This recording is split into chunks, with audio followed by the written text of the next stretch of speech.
So the first ever Raw on Netflix is done. We're here to talk about it. I'm going to give my thoughts on it. Let's go.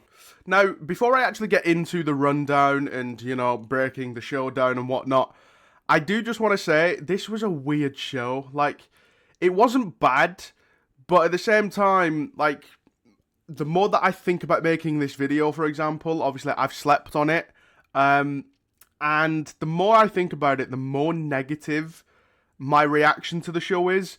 And I don't know if that's just because maybe my expectations were a bit too high, because I know that going into the show, it felt like a PLE. Like, it felt like a Mania. It was on that kind of level. Obviously, we didn't know what was going to be the same. We didn't know what was going to be different. We didn't really know what to expect, which maybe has played a factor. But to be honest, I don't think it is that.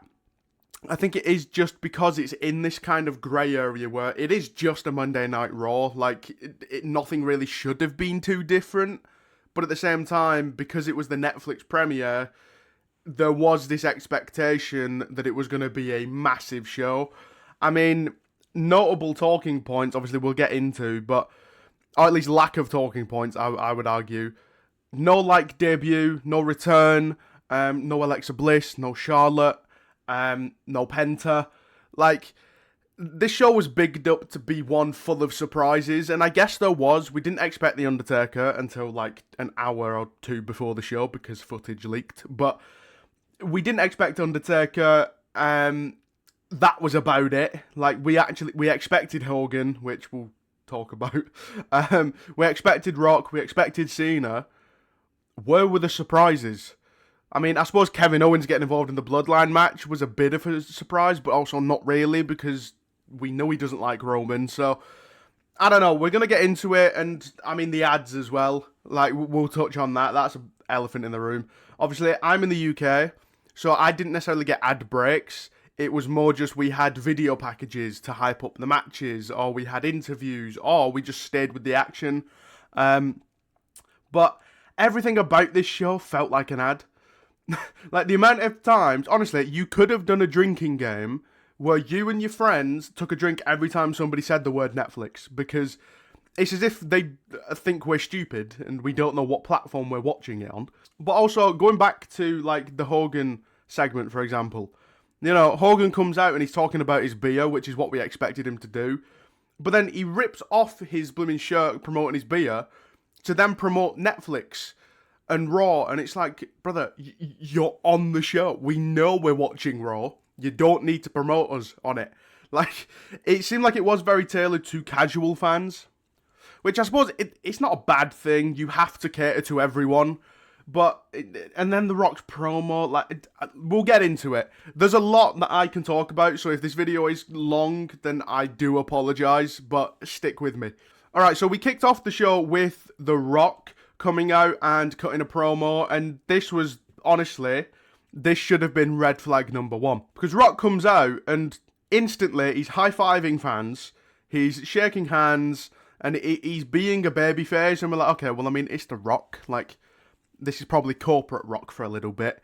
And it was, except he just never transitioned into the final boss like we expected him to. He never called out Roman, didn't call out Cody. In fact, he did the opposite. He acknowledged Roman, and he actually gave Cody his flowers, and then had some tequila with him backstage. It doesn't make sense. I mean, it does in the sense of, I'm guessing that because it's the Netflix premiere, it's the first show, there's a lot of casuals, a lot of people coming back to wrestling, rediscovering wrestling, whatever it is.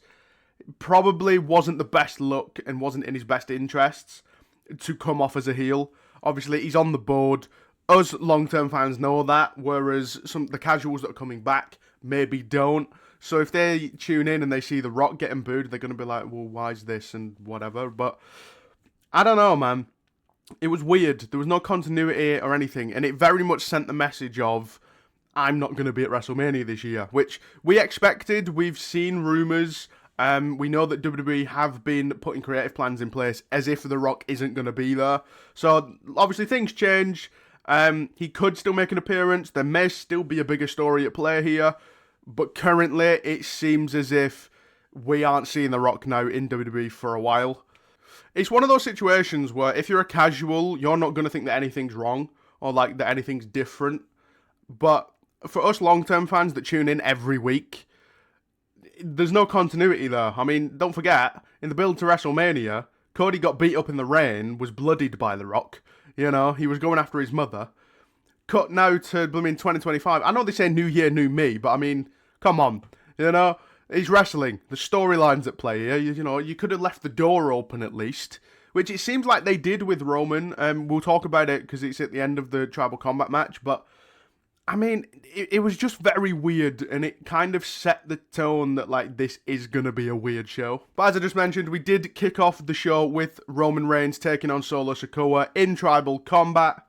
Obviously, the Tribal Chiefdom was on the line. If that's the correct phrasing, it's probably not. But Roman Reigns gets the win after a lot of interference. It felt like WrestleMania 40, except turned up a little bit. Because, I mean, who got involved? Jacob got involved. Tama Tonga got involved. Jimmy, Sami, and then Kevin Owens, which was a surprise, which then brought out Cody, which I'm kind of glad at least they featured Cody and Kevin, because one of my main things, I was live on TikTok a few hours before the show, just chatting, and one of my biggest things was, well, on the poster for Netflix, like the main poster that Netflix were running with, had Roman, Cody, and Bianca on it. And my concern was, well, only one of them is actually confirmed for the show. And then when we actually watched the show, Cody did end up doing something. Obviously, he came out to take out Kevin. And then Bianca was shown in the crowd.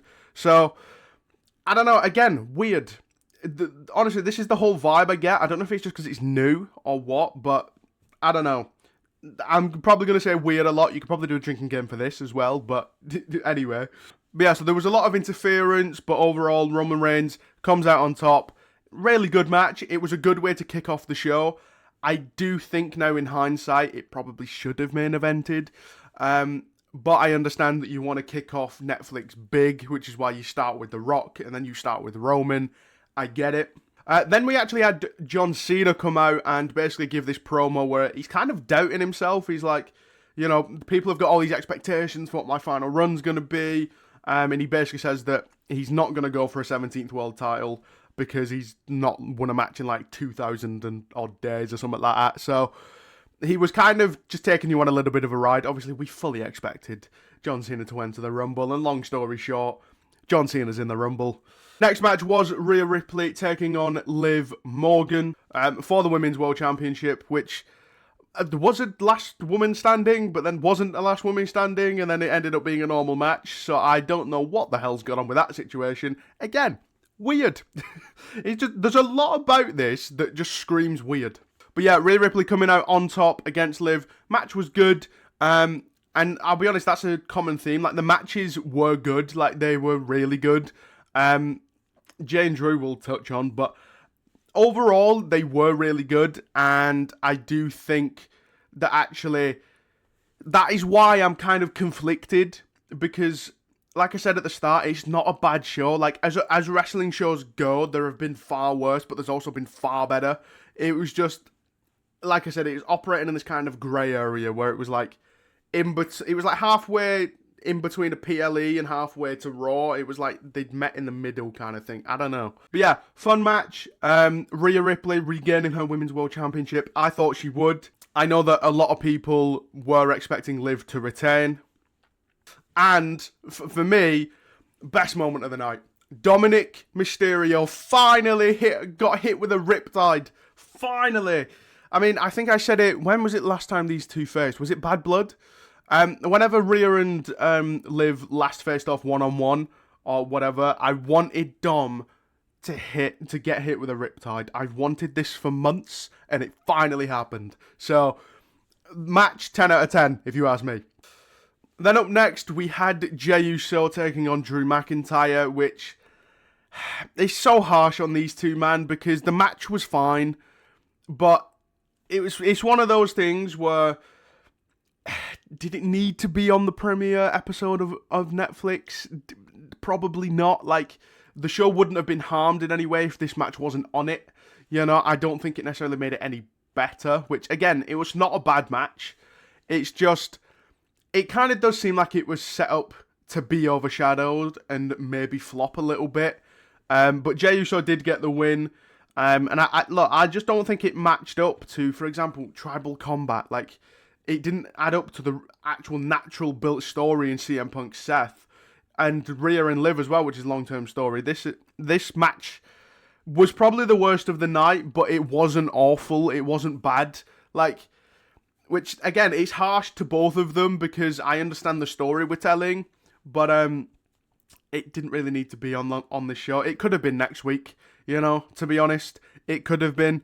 Maybe they run it back next week because I don't think this is over. But yeah, it was an alright match. It was good. I wasn't bored during it. I mean, I like Jey Uso, I like Drew, so it was a win. I do just think that compared to the rest of the card, this is probably where the card was a little bit weaker. If Hogan wasn't on it, that is. But again, we'll get to it. Alright, actually, let's talk about Hogan now because probably the biggest talking point coming out of this show was Hulk Hogan and the reaction he got. Now, we know that Hulk Hogan has a bit of a history with being controversial and him saying some racial things that people are having trouble forgiving him for. He never really apologised. It was kind of like he felt bad that he'd been caught doing it rather than that he'd actually done it. Then the whole Donald Trump stuff. Listen, I don't get into politics. I stay away from it. Not even UK politics. I think life's too short to be worrying about stuff you can't really control. So, yeah, it was a stupid decision, to be completely honest. WWE, obviously, I understand why you'd put him on the show, but you could have at least done it in in an arena that was gonna give him a decent reaction. There was kind of this original pop, because obviously, I think it was more for the music. Like, the music's iconic, whereas Hogan is iconic, but maybe not as much these days. People are kind of trying to forget him. But yeah, there was kind of this initial pop for when his music hit, and then people kind of realised, oh wait, this is bringing out Hulk Hogan. So it very quickly turned into boos. He tried to counter it by trying to put the fans over by being like, oh, you guys have always been the best tag team partner I've ever had. Crowd were having none of it. Absolutely none of it. There was a couple of people in the crowd that were cheering for him, to be fair. There was a couple of people that were happy. But yeah, I don't think it's all the Donald Trump stuff. I don't think that's why he got booed. I think it is the racial stuff. And now WWE fans are kind of in this mindset now where it's like, if you've had any controversy of that scale, we don't want anything to do with you. We don't care what you've done in the past. Like, you're not welcome. Like, stay away. And I think this will be a loud, loud message to WWE to be like, maybe stay away from Hogan, which is going to be difficult now, considering they've just bought a stake in his beer company, and he's now on the ring mats and whatnot. But yeah, Hogan got booed. It is what it is. It's justified, to be completely honest. I think it was a stupid decision to put him on the show. I get why you try it, because it's Netflix. You meant to go big. For example, Undertaker. He supported Trump, but he didn't get booed because he has never said anything racial. So, I don't think it's the Trump stuff, because I think people that do get into politics are, like, grown up enough to be like, well, listen, your opinion's your opinion. I get it. We might not see eye to eye on it, but it is what it is. We're still humans. We're not going to fall out over it, kind of thing. And, yeah, it fits the vibe of this show being very weird. Which, by the way, I am now just realising with me bringing up Undertaker, I didn't even mention that after the Rhea Ripley, Liv Morgan match, Undertaker's gong hit, or gong, whatever it is, hit, and the American Badass comes out, does a lap on his bike, and then does the fist up with Rhea, which was a cool moment. I do think it was literally a last minute thing, where they were like, okay, well, I mean, Taker's around. Wouldn't be a bad thing to get him on camera, so they did.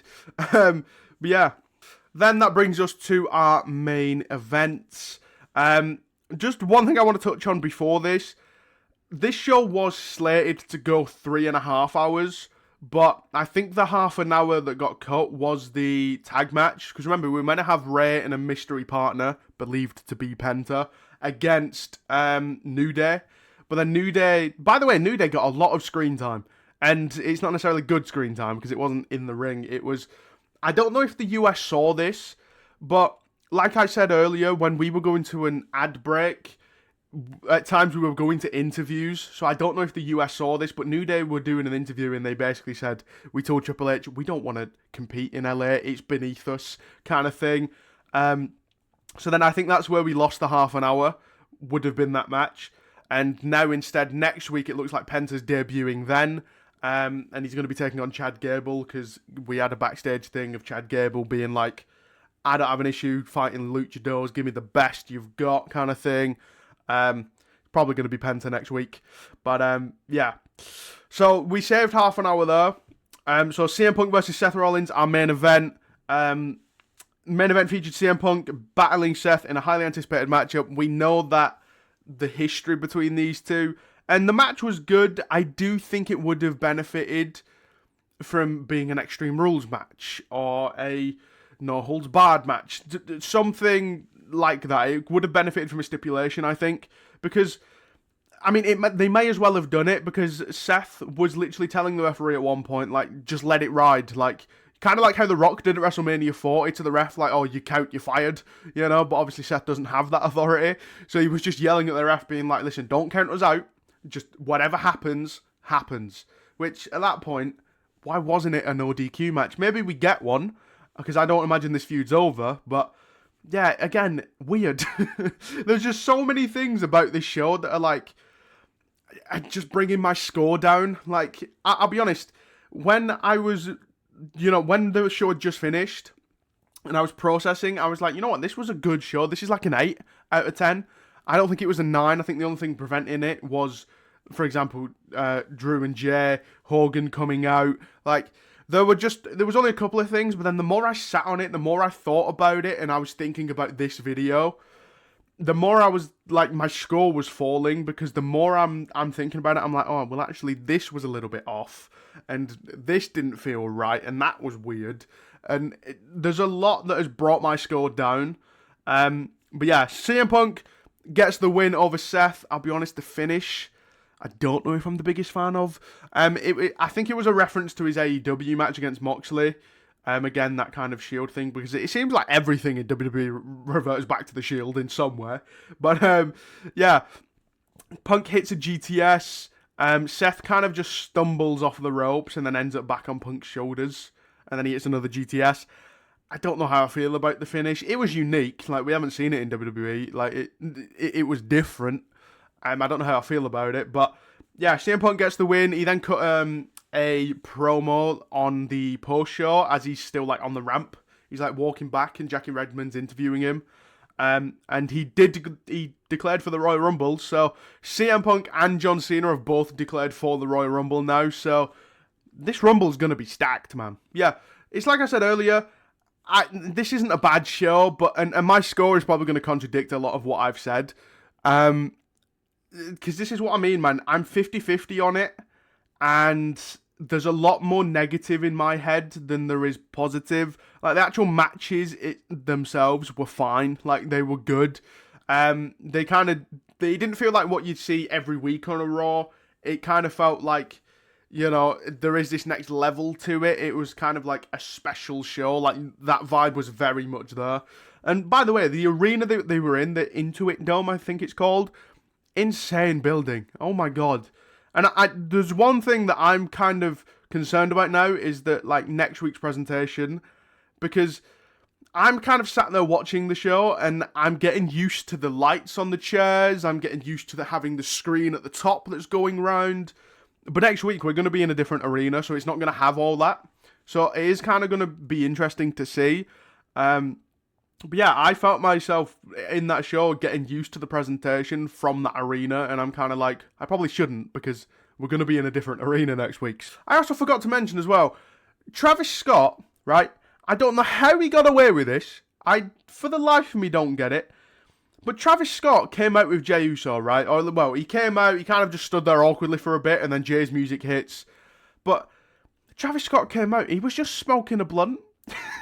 Like, just casually. I know it's legal in LA, but I don't know if it's legal to smoke it indoors in a public space like that. You know, there's kids around and he's just coming out with a joint and just smoking weed and just, yeah. One thing I will say is the actual presentation, and Netflix has always done this well, the presentation of anything they do. I noticed it ages ago with the comedy specials they do. I noticed it last night with Raw. Like, the actual presentation of the show was 10 out of 10 in the sense of the drone shots, the new camera stuff they were trying, the actual, like I said, the arena with the screen at the top going round. I really did enjoy it. The actual presentation, it did feel like a breath of fresh air in that aspect. As far as the actual show goes, my rating out of 10, like I said, last night, if you'd have asked me, I probably would have said an 8, maybe 7.5 out of 10. Now that I've sat on it, I've slept on it, and I'm kind of looking back, I'm probably at more of a 5, to be honest, because like I said, I started off at like an 8, then I'm like, oh, but the Rock promo was weird.